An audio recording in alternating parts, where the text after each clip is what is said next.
अस्सलाम वालेकुम स्टूडेंट्स, मैं उम्मीद करता हूँ कि आप सब खैरियत से होंगे। सबसे पहले लेक्चर का आगाज़ करते हैं हम लोग। तो सबसे पहले आपको पता है जैसे हदीस पाक होती है, तो जो आज की हदीस है इसमें हज़रत अनस रज़ी अल्लाह ताला अन्हा से रिवायत है कि हुज़ूर पाक सल्लल्लाहु अलैहि वसल्लम ने फरमाया कि इल्म हासिल करना हर मुसलमान मर्द और औरत पर फ़र्ज़ है, और जो किसी नाअहल को इल्म सिखाए इसकी मिसाल ऐसी है जैसे किसी खंजीर यानी कि सूअर के गले में हीरे व जवाहरात का हार डालना। ठीक है, इस हदीस पाक के बाद हम लोग, जैसा कि इस चैप्टर का हमारा लास्ट लेक्चर है और इसमें हम बात करेंगे कॉन्सेप्चुअल एमसीक्यूज़ पे। ठीक हो गया, ऐसे एमसीक्यूज़ पे बात करेंगे जिसको हल करने में बच्चों को मुश्किलात आती हैं और इंशाल्लाह उनको हम आसान बनाएंगे। ठीक है, बगैर वक्त ज़ाया किए लेक्चर शुरू करते हैं। जैसा कि हमें सबसे पहला एमसीक्यूज़ दिया, वो कहता है कि रेडियन मेजर करना है हैंड्स ऑफ क्लॉक के दरमियान, जिसके ऊपर टाइम दिया गया है 5 o'clock हो चुके हैं, मतलब 5 बजे। ठीक है, तो इसको समझने के लिए हम लोग सबसे पहले इसका जो आंसर है वो हमारे पास ये ए वाला है, लेकिन कैसे। ठीक है, हम रट्टा लगा के ये आंसर तो लगा देंगे, लेकिन अगर वो घुमा फिरा के यहाँ पे कोई वैल्यू चेंज कर देता है तो फिर हम लोग क्या करेंगे। हम लोग क्या करते हैं, इसको समझने के लिए सबसे पहले एक क्लॉक बनाते हैं। ठीक है, ये बन गया क्लॉक बन गया। यहाँ पे हमारे पास 12, 3, 6, 5 और यहाँ पे 9। ठीक है, वो कहता है कि हमारे पास जो बड़ी सुई है वो 12 पे है और जो छोटी सुई है वो 5 पे। ठीक हो गया, मतलब हमारे पास 5 बजे छोटी सुई तीसरी। ठीक है, वो कहते हैं हमारे पास क्या है 5 बजे हुए। वो कहते हैं अभी आप लोग क्या करो, रेडियन मेजर करो। ठीक हो गया, जब 5 o'clock हमारे पास हुए पड़े हैं। ठीक है, अभी इसका सबसे पहले हम लोग रीज़न पे बात करते हैं। तो इसके रीज़न पे बात करें तो हम लोग कहेंगे कि आवर एंड इज़ एट 5। ठीक हो गया, उसके बाद हम कहेंगे मिनट हैंड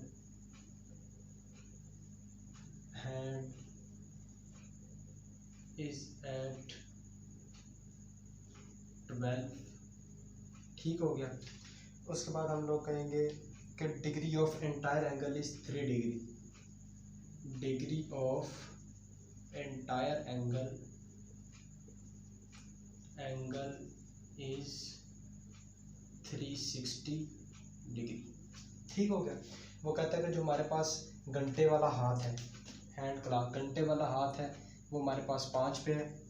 मिनट वाला हैंड है वो हमारे पास 12 पे है, और जो एंटायर एंगल है, मतलब ये हमारे पास सर्कल है। ठीक है, सर्कल है, तो कहते हैं जो एंटायर एंगल है वो हमारे पास 360 डिग्री है। ठीक हो गया, अभी आप लोगों ने याद रखना है, इसमें फार्मूला इस तरह होता है कि जो आप लोगों के पास आवर है ना वो ऊपर आ जाएंगे, जितने मिनट हैं वो नीचे आ जाएंगे, और उसको एंटायर एंगल 360 से आप लोगों ने क्या कर देना है, मल्टीप्लाई कर देना है। ठीक है, जो आप लोगों के पास आवर है ऊपर, मिनट नीचे, और आप 360 से मल्टीप्लाई कर देना। जब आप लोग इसको हल करोगे आप लोगों के पास 150 डिग्री आएगा। ठीक हो गया, ये आ गया। इसके बाद आप लोगों ने क्या करना है, आप लोगों ने क्या करना है, रेडियन मेजर करना है। तो हमारे पास जो 180 डिग्री है वो हमारे पास किसके बराबर होता है, पाई रेडियन के बराबर। ठीक हो गया, 180 किसके बराबर हो गया, पाई रेडियन के बराबर। तो जो हमारे पास 1 डिग्री या 180 इधर मल्टीप्लाई और इधर आगे क्या हो गया, डिवाइड हो गया, 180 रेडियन।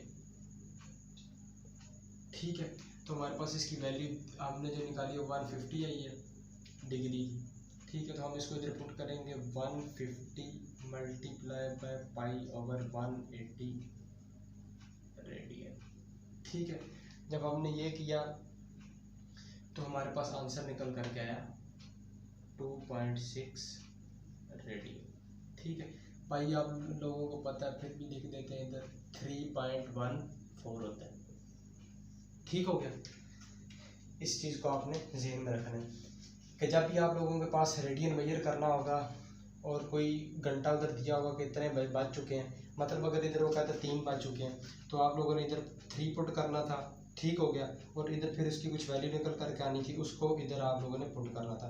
मतलब जब भी आप लोग हल करोगे सारा प्रोसेस यही चलता रहेगा, ठीक हो गया। ये सारा प्रोसेस यही चलता रहेगा, लेकिन आप लोग क्या करोगे, यहाँ पे कोई ओवर वगैरह चेंज कर दो, ठीक हो गया।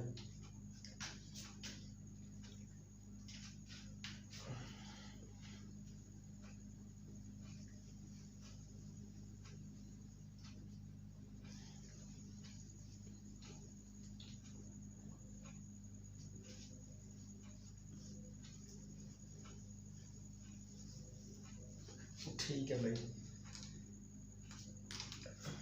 वो कहता है, उसने एक वैल्यू दी है, वो कहता है कि M0 L0 T0 is the dimension of,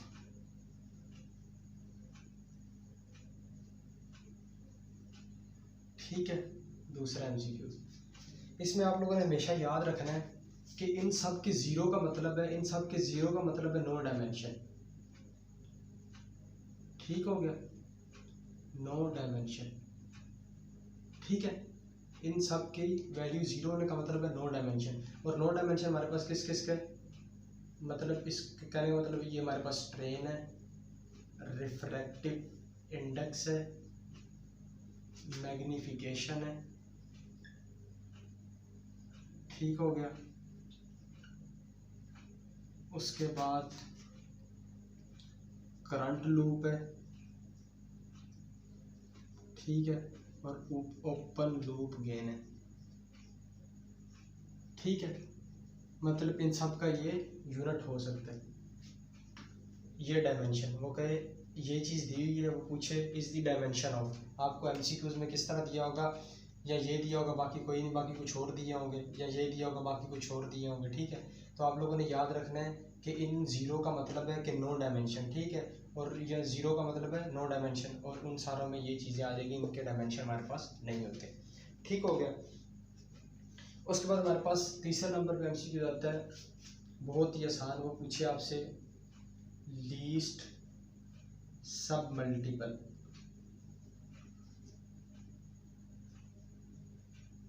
ठीक है।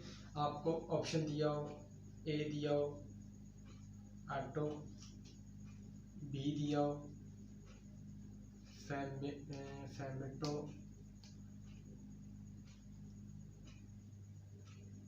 सी दिया हो पीको, ठीक है। तो आप लोगों ने इसका लीस्ट मल्टीपल कौन सा होगा, इसका रीज़न ये है, इसका आंसर होगा ए वाला, ठीक है। वो कैसे, इसका रीज़न ये है कि जो लीस्ट मल्टीपल होता है ना, लीस्ट सब मल्टीपल, इसका मतलब है इन सब में स्मॉल वैल्यू किसकी है, ठीक हो गया। लीस्ट सब मल्टीपल का मतलब है कि लीस्ट का मतलब है स्मॉल, इन सब में स्मॉल वैल्यू किसकी है। अब देखते हैं इनकी वैल्यू क्या क्या है। जो हमारे पास ऑटो है ना, उसकी वैल्यू हमारे पास 10⁻⁻18, ठीक है। उसके बाद जो हमारे पास फेमेटो है, उसकी वैल्यू 10⁻⁻15, ठीक है। उसके बाद जो हमारे पास पीको है, उसकी वैल्यू हमारे पास 10⁻⁻12, ठीक है। इस तरह याद रखो कि नेगेटिव पावर जिसके ऊपर नेगेटिव पावर जो है, ठीक है, ये जो नेगेटिव पावर है ये जिसके साथ जो बिगेस्ट होगी, बिगेस्ट के साथ जो नेगेटिव साइन होगा बिगेस्ट वैल्यू के साथ, वो हमारे पास क्या होगा, लीस्ट मल्टीपल होगा। यहाँ पे बिगेस्ट कौन सी है, 18, इसके साथ नेगेटिव का साइन है, तो इस नेगेटिव साइन का क्या मतलब है कि हमारे पास ये लीस्ट मल्टीपल है, ठीक हो गया। अच्छा, उसके बाद इसी तरह का एक और आपके पास MCQ आता है, वो पूछता है ग्रेटेस्ट सब मल्टीपल, ठीक हो गया। आपका ऑप्शन वो दे एक्सा बीटा टीटा, ठीक है। तो आप लोगों ने इसका ऑप्शन क्या होगा, आंसर ए वाला, उसकी रीज़न क्या है। इसमें भी आपने इसी तरह देखना, लेकिन इसमें थोड़ी सी चेंजिंग है। इसमें जब रीज़न की बात करें तो जो आपके पास एक्सा ना, एक्सा का मतलब है 10⁻18, बीटा का मतलब है 10⁻15, टीरा का मतलब है 10⁻12। यहाँ पे पॉजिटिव साइन है, ठीक है। पॉजिटिव साइन का मतलब है ग्रेटर सा मल्टीपल कौन सा होगा, जिसके ऊपर सबसे बड़ी पावर होगी। तो यहाँ पे हमारे पास सबसे बड़ी पावर कौन सी है, +18, ठीक है। पॉजिटिव पावर +18, ठीक है। तो जो आपके पास सबसे बड़ी पावर होगी वो आपके पास क्या होगा, ग्रेटेस्ट सब मल्टीपल होगा, ठीक है। इन दोनों को आप लोगों ने ज़हन में रखना है, ग्रेटेस्ट और लीस्ट। लीस्ट या आपको यहाँ पे वो कह सकता है स्मॉलेस्ट सब मल्टीपल, ठीक है। बच्चे क्या करते हैं, इसको अक्सर ज़हन में नहीं रखते, वो कहते हैं इसकी 18 है तो ये हमारे पास क्या होगा, सबसे मतलब ये तो बड़ा होगा, वो इसको टिक कर देते हैं। लेकिन यार ये देखो ना, इसके साथ नेगेटिव साइन है। नेगेटिव साइन में जो वैल्यू जितनी बड़ी होगी वो उतनी छोटी होगी, ठीक है। तो इसको आप लोगों ने क्या करना है, ज़हन में रखना है।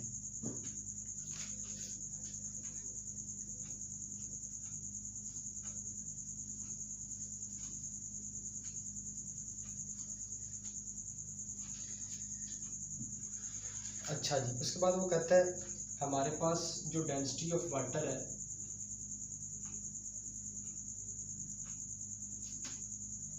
डेंसिटी ऑफ वाटर है वो हमारे पास है 1000 kg metre cube,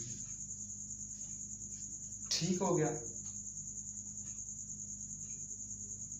convert it into CGS, ठीक है। ए में आपको ऑप्शन देता है 1 ग्राम पर सेंटीमीटर क्यूब, बी में आपको ऑप्शन देता है 3 ग्राम पर सेंटीमीटर क्यूब, सी में आपको ऑप्शन देता है 4 ग्राम पर सेंटीमीटर क्यूब, ठीक है। इसका जो ऑप्शन सही वाला होगा वो होगा ए। किस तरह सही है, इसकी आप लोग रीज़न देखो। ए इस तरह ठीक है, इसका रीज़न जो है वो हमारे पास है कि जो हमारे पास ए है वो इस तरह ठीक है कि जो हमारे पास 1 kg होता है ना, वो बराबर होता है 1000 ग्राम के, ठीक हो गया। इसी तरह जब हमारे पास 1 ग्राम होगा तो इधर मल्टीप्लाई और इधर आगे क्या होगा, डिवाइड हो जाएगा, ठीक हो गया। तो जब ये डिवाइड होगा, ऊपर हमें ये 1000 kg पहले दिया हुआ है, ठीक हो गया, वो इससे कट जाएगा। 1000 ये वाला जो 1000 है इस तरह होगा ना, 1000 kg दिया हुआ ना, 1000 kg over 1001 gram metre cube, ठीक है। तो ये इससे कट जाएगा, kg ख़त्म हो गया, ठीक है। जब ये ख़त्म हो गया तो हमारे पास पीछे क्या रह गया, ग्राम रह गया। तो हम लोग क्या कहेंगे, ये हमारे पास किसके बराबर हो गया, 1 ग्राम सेंटीमीटर, हाँ सेंटीमीटर क्यूब के बराबर ये हमारे पास आ गया, ठीक हो गया। मतलब डेंसिटी ऑफ वाटर को हमने किस में कन्वर्ट कर दिया, CGS के अंदर कन्वर्ट कर दिया, ठीक है। उसके बाद बात करता है, उसके बाद वो कहता है एक और MCQ है, इधर इसको लेते हैं। वो कहते हैं कि screw gauge is more accurate than vernier calliper by. ए वो कहता है 10 टाइम्स, बी कहता है 100 टाइम्स, सी कहता है 1000 टाइम्स, ठीक है। इसका ऑप्शन है 10 टाइम्स। अब इसका ये 10 टाइम्स कैसे है, इसको आप लोग क्या करो, इन दोनों की लीस्ट काउंट लिख के उसको कंपेयर कर लो। सबसे पहले जो स्क्रू गेज है, least count of screw gauge is equal to least count of vernier caliper, ठीक है। इसकी लीस्ट काउंट होती है हमारे पास 0.001, इसकी लीस्ट काउंट है 0.01, ठीक हो गया। जब इसका डेसिमल ख़त्म किया तो हमारे पास नीचे 3 ज़ीरो आ गए, इसका डेसिमल ख़त्म किया तो नीचे 2 ज़ीरो आ गए। ठीक है, 10 raise to power 3 1/10 raise to power 2। ठीक है, क्या किया, पावर को ऊपर ले गए, ये भी माइनस हो गई, ये भी माइनस हो गई। ठीक है, माइनस माइनस ख़त्म, इधर 3 था इधर 2 था, 3 से 2 मर गया, पीछे कितना बचा 1, इधर क्या बचा 1। मतलब स्क्रू गेज जो है वो 10 टाइम्स उसकी क्या है, मोर एक्यूरेट है as compared to vernier caliper. ठीक है, ये आपको मैंने इसका रीज़न भी बता दिया कि किस तरह। ठीक हो गया।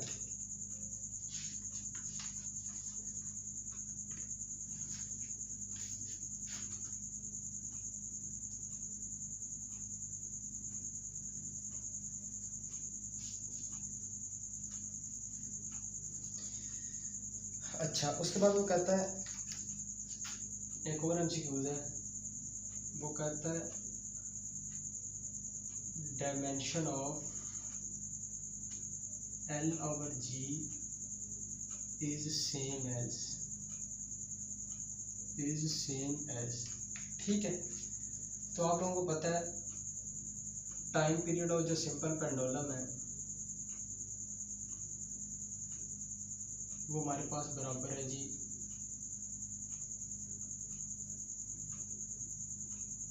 वो हमारे पास बराबर है T is equal to 2πL/G। ठीक हो गया, तो हमारे पास वो कहता है यूनिट ऑफ जो टाइम पीरियड है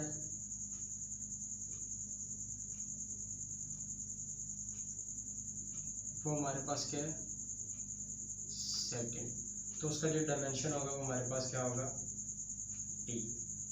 तो √L/G है सेम डायमेंशन है दैट ऑफ T, तो इसका हमारे पास डायमेंशन क्या होगा, ये T इसका डायमेंशन होगा। ठीक हो गया, उसके बाद वो कहते हैं the dimension of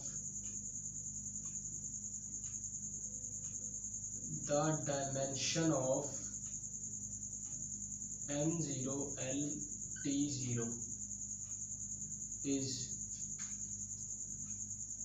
length b time c mass। ठीक है, तो आप लोगों ने याद रखना है, मैंने आपको पीछे भी बताया कि जिधर ज़ीरो आ गया ऊपर इसका मतलब है नो डायमेंशन। ठीक हो गया, मतलब जिसके ऊपर ज़ीरो आ गया नो डायमेंशन, जिसके ऊपर कुछ नहीं उसका मतलब ऑटोमेटिक वहाँ पे 1 है। ठीक है, जब यहाँ पे 1 है तो यहाँ पे 0 है, तो इसका मतलब इसका क्या डायमेंशन होगा लेंथ, मतलब इसका कौन सा जवाब है ए वाला। ठीक हो गया, बात करने का मकसद ये है कि जिधर क्या आ गया, जिधर आ गया 0 आ गया तो उधर है नो डायमेंशन, तो इसके ऊपर 1 था तो इसका मतलब इसका डायमेंशन है, तो उसका डायमेंशन क्या होगा लेंथ। यहाँ पे एक ही चीज़ बची है लेंथ, और उसका डायमेंशन हमारे पास आ गया लेंथ वाला। ठीक है, अच्छा वो कहता है आगे एक और एमसीक्यू है,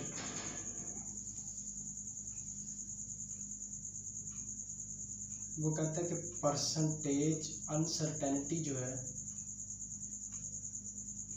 percentage uncertainty in mass and velocity is 2% and 3%. Measure total uncertainty in kinetic energy। ठीक है, ए ऑप्शन कहता है 2%, बी कहता है 5%, सी कहता है 8%। ठीक है, तो ऑप्शन जो सही वाला इसका जवाब है वो है सी %। अब इसका रीज़न देखते हैं कि इसका सी वाला कैसे ठीक है। जब इसके रीज़न पे बात करते हैं तो हम लोगों को पता है जो काइनेटिक एनर्जी है वो हमारे पास होती है 1/2 mv² के बराबर। ठीक है, जो अनसर्टेनिटी इन वी है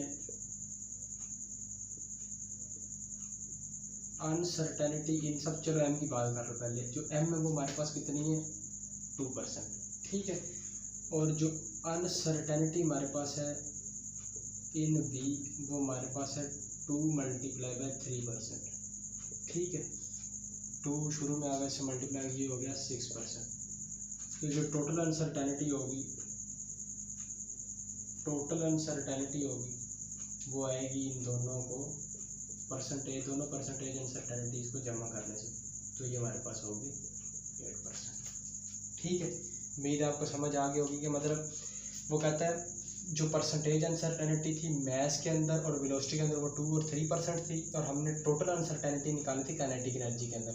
हमने क्या किया, काइनेटिक एनर्जी का फार्मूला लगाया, जितनी अनसर्टेनिटी मैथ्स के अंदर थी जितनी वेलोसिटी के अंदर थी दोनों को कैलकुलेट किया, और दोनों को कैलकुलेट करके एंड पे प्लस कर दिया, वो हमारे पास क्या आ गई, टोटल अनसर्टेनिटी आ गई, ठीक हो गया। अच्छा, इसको मिटाते हैं।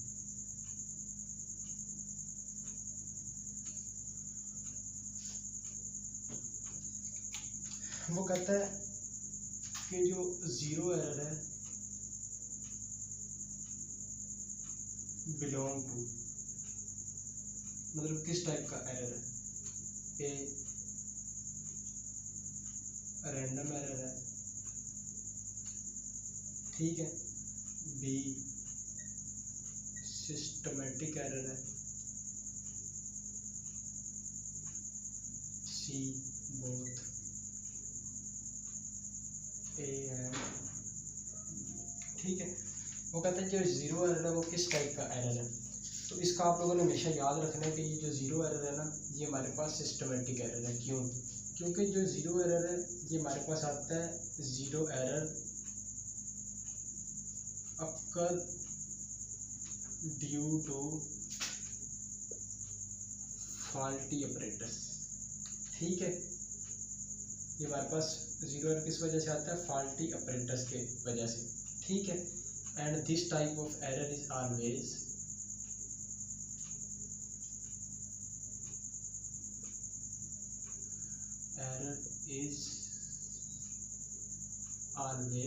सिस्टमैटिक,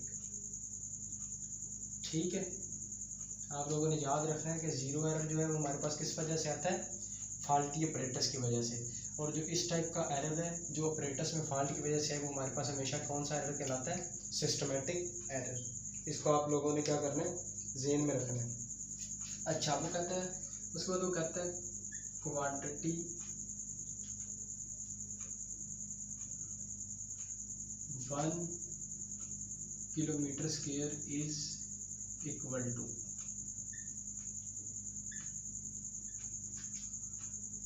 ए 1 × 10⁻⁹ metre square, B 1 × 10⁻6 metre square, C 1 × 10⁻3 metre square.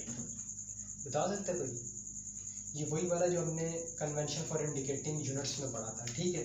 चलिए मैं आपको बताता हूँ इसकी रीज़न क्या इसका जवाब होगा। इसका जवाब है ये वाला। क्यों, कैसे, अभी देखते हैं कैसे। हम लोगों ने पीछे पढ़ा था कि ये जो ऊपर यूनिट है ये सिर्फ इसका यूनिट भी नहीं होगा, इसका भी 7 यूनिट होगा। इसका मतलब है किलोमीटर स्क्वायर, मतलब इस होल का यूनिट है, ठीक हो गया। जब ये होल का यूनिट है तो ये किलो के ऊपर भी स्क्वायर आ गया, मीटर के ऊपर तो भी स्क्वायर आ गया, ठीक है। तो जो हमारे पास किलो होता है वो किसके बराबर होता है, 3 के बराबर, 2 metre square.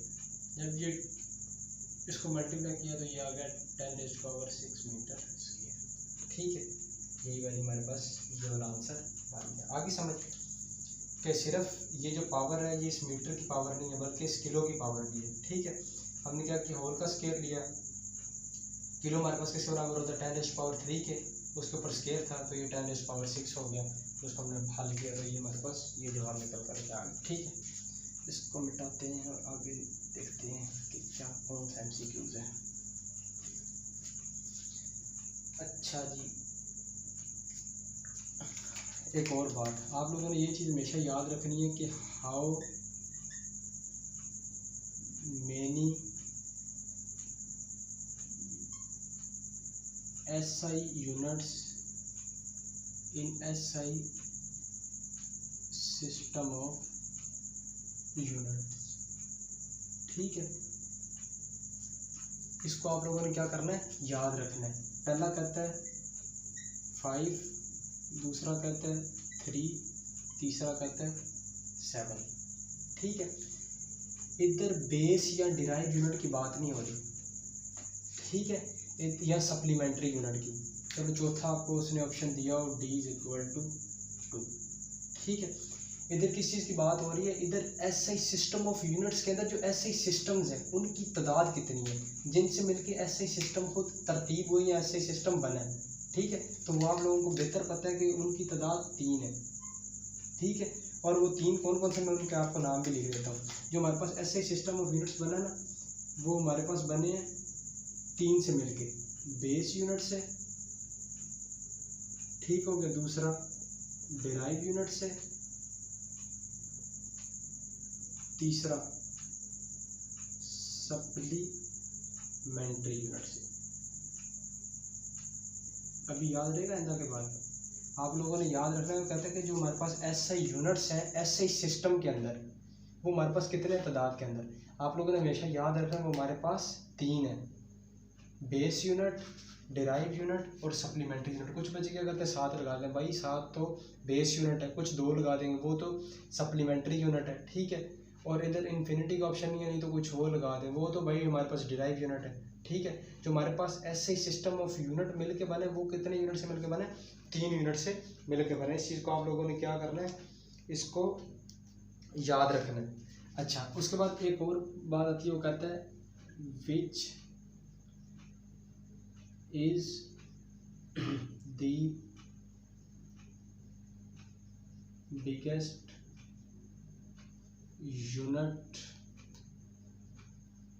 Unit for plane angle. ठीक है, वो कहता है प्लेन एंगल के अंदर हमारे पास सबसे बड़ा यूनिट कौन सा है। ए ऑप्शन देता है रेवोल्यूशन, बी ऑप्शन देता है रेडियन, सी ऑप्शन देता है both A and B, D option देता है डिग्री। कौन सा होगा बताओ ज़रा। कुछ बच्चे होंगे वो क्या करेंगे, आंखें बंद करके ये वाला लगा देंगे। और भाई ये जो रेडियन है ना, ये नेचुरल वे है ऑफ मेजरिंग एंगल का। ठीक है, जब हम इन दोनों का कंट्रास्ट करते हैं तो ये बेस्ट रहता है हमारे पास क्या करने के लिए, एंगल मेजर करने के लिए। लेकिन जो इसका सबसे बड़ा यूनिट है ना, वो ये रेवोल्यूशन है इसका सबसे बड़ा यूनिट। ठीक है, इनकी तरतीब इस तरह है, रेवोल्यूशन, रेडियन और डिग्री। ठीक है, कि मतलब सबसे बड़ा यूनिट रेवोल्यूशन, उसके बाद रेडियन और सबसे एंड पे डिग्री। ठीक है, जब आपसे पूछे किस चीज़ की बात करें, बिगेस्ट यूनिट की, प्लेन एंगल की। ठीक है, जब भी प्लेन एंगल का बिगेस्ट यूनिट पूछे तो आंखें बंद करके रेडियन नहीं लगा देना, बल्कि इसका क्या, आंखें खोल के रेवोल्यूशन है। ठीक है, सबसे बड़ा ये है, ये तो बेस्ट है क्या करने के लिए, एंगल मेजर करने के लिए। ठीक हो गया। अच्छा जी, उसके बाद एक और बहुत अच्छा सा जो MCQs है वो करते हैं, वो है टी रेडियन से रिलेटेड। ठीक है, वो कहता है क्वेश्चन में कहता है angle subtended at the centre of football by an area of its surface,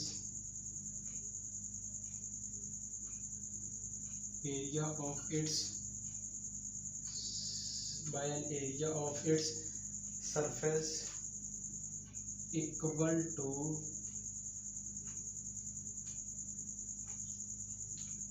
1/2 of 1/2 of total area will be. ठीक हो गया। इसका आप लोगों ने क्या कर रहे हैं, इसमें आप लोगों ने वो कहते हैं जो आपके पास थीटा है वो आप लोगों ने पढ़ा होगा ए आर्क ओवर रेडियन का स्केयर। ठीक है, इसमें आप लोगों के पास जो है ना, इसमें आप लोगों के पास जो है एरिया जो है वो आप लोगों के पास है 1/2 मल्टीप्लाई बाय टोटल एरिया।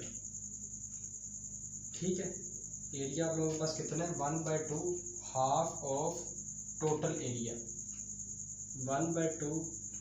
अच्छा, एरिया टोटल एरिया क्या है हमारे पास, चीज़ क्या है, किस चीज़ की बात कर रहे हैं, फुटबॉल की। फुटबॉल कैसा होता है, ये फुटबॉल है।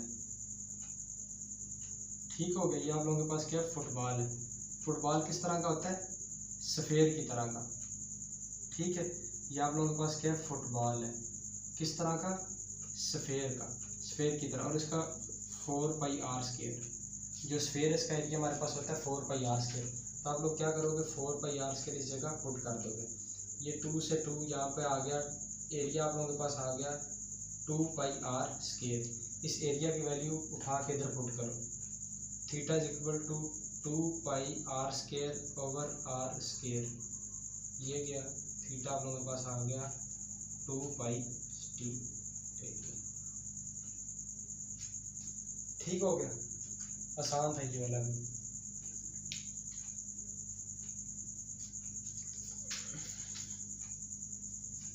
उसके बाद एक और एरर से रिलेटेड MCQs है।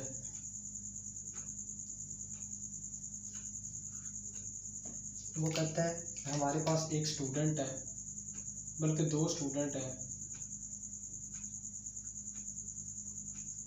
2 student measure length and width of cylinder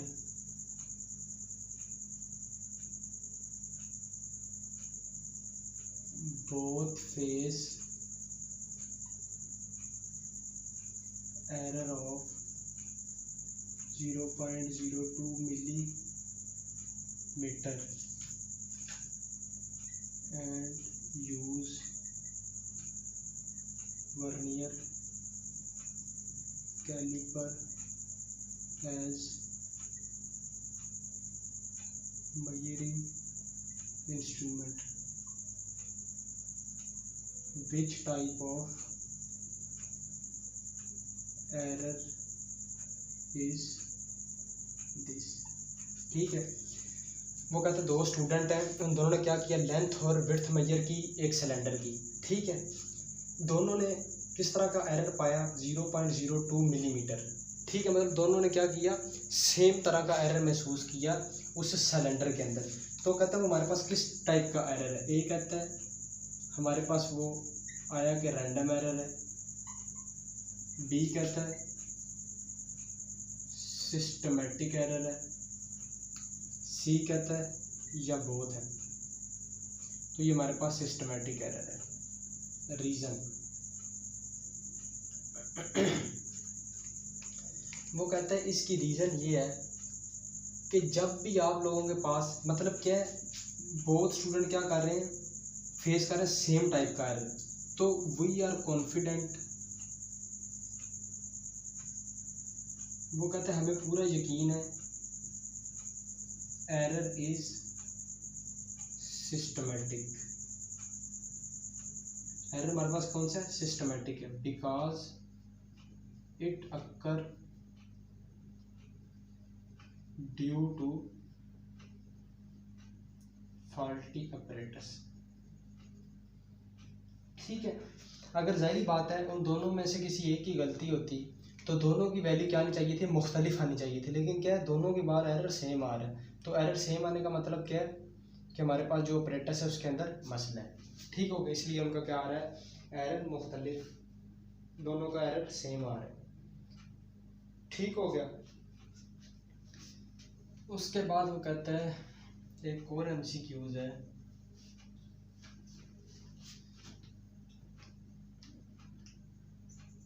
कहता है कि हमने क्या किया, दो मेजरमेंट ली जिनकी फ्रैक्शनल अनसर्टेनिटी थी, दो मेजरमेंट ली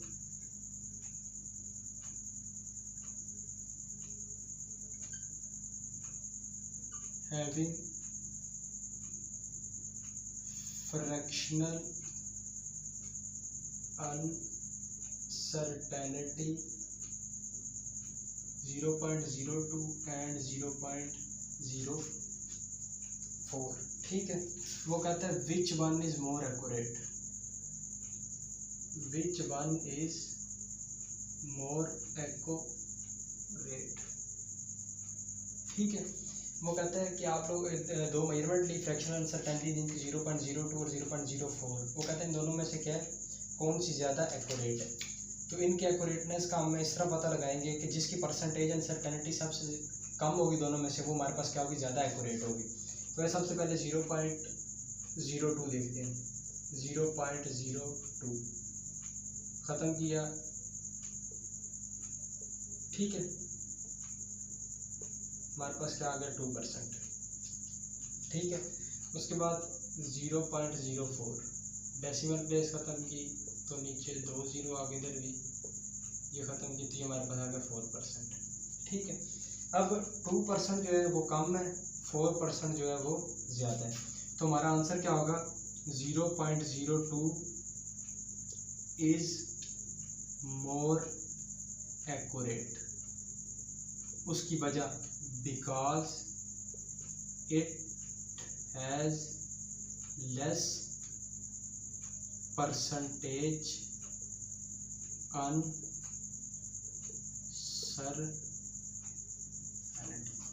ठीक हो गया जी, ज़्यादा एक्यूरेट कौन सा होगा, जिसकी हमारे पास क्या होगी, परसेंटेज अनसर्टेनिटी कम होगी। ठीक है, अच्छा इसको मिटाते हैं।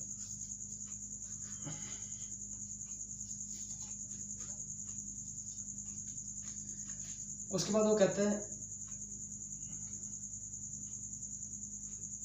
1/2 AT स्क्वायर हैज़ डायमेंशन।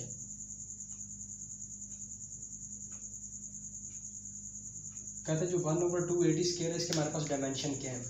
तो आप लोगों ने इस चीज़ को ध्यान में रखना है कि हमारे पास जो सेकंड इक्वेशन ऑफ मोशन में हमारे पास होती है 1/VIT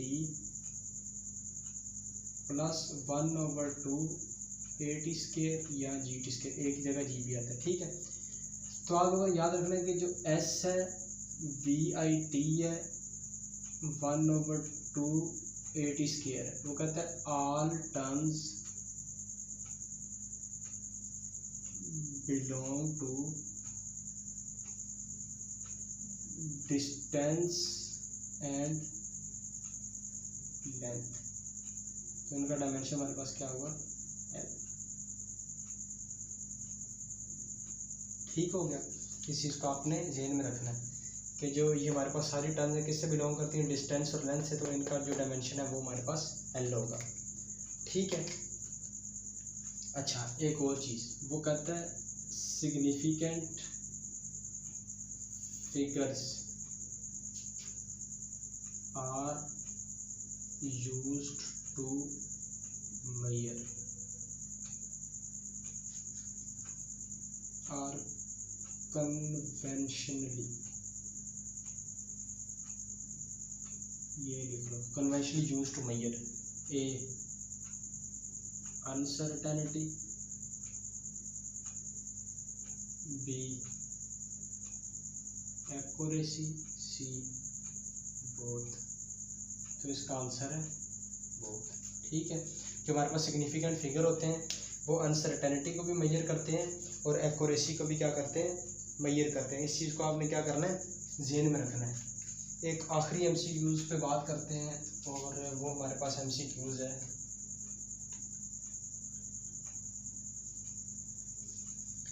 आखिरी जो हमारे पास MCQs है वो कहता है कि we can not measure numerical constant from dimension analysis. How can we measure it? ठीक है, जब हम लोगों ने फिजिकल डायमेंशन पढ़े थे, मैंने उसमें आप लोगों को बताया था, मैंने आप लोगों को एक शॉर्ट ट्रिक बल्कि बताई थी, मैंने कहा था एल नेट, ठीक है, कि हमारे पास जो है logarithmic function, numerical constants, exponential function और ट्रिग्नोमेट्रिक फंक्शन, इनका हम क्या कर सकते हैं, इनका फार्मूला क्या करते हैं हम लोग, फार्मूला डिराइव नहीं कर सकते डायमेंशन एनालिसिस का इस्तेमाल करके, कैन नॉट ड्राइव, ठीक है। तो वो कहते हैं कि अभी हमारे पास फ़र्ज़ करो एक न्यूमेरिकल कांस्टेंट है, उसको हम क्या करते हैं, उसको हम डायमेंशन एनालिसिस का इस्तेमाल करके हम उसका क्या करते हैं, फार्मूला नहीं निकाल सकते, तो वो हम उसको किस तरह निकालेंगे उसकी वैल्यू को, तो इसका आप लोगों ने याद रखना है एक्सपेरिमेंट से, बाय परफॉर्मिंग एक्सपेरिमेंट, आप लोग एक्सपेरिमेंट परफॉर्म करके क्या करोगे, उस न्यूमेरिकल कांस्टेंट की वैल्यू निकालोगे जो आप लोग जिस पर डायमेंशन एनालिसिस का इस्तेमाल नहीं कर सकते, ठीक है। ये थे हमारे कुछ आज कॉन्सेप्चुअल एमसीक्यूज़ जिनके ऊपर हमने बात की। इंशाल्लाह उम्मीद है कि ये आप लोगों को बहुत ज़्यादा फ़ायदा देंगे। इंशाल्लाह कल हम अपना नेक्स्ट लेक्चर शुरू करेंगे, या नेक्स्ट आप लोग इस तरह कह दें कि चैप्टर शुरू करेंगे वेक्टर्स वाला। इंशाल्लाह मैं उम्मीद करता हूँ कि पहला लेक्चर आपको बहुत अच्छी तरह समझ आया होगा, और इसी तरह मेहनत करते रहें, इंशाल्लाह एक दिन आप लोगों को कामयाबी ज़रूर मिलेगी। अपना बहुत ज़्यादा ख्याल रखें। अल्लाह हाफ़िज़।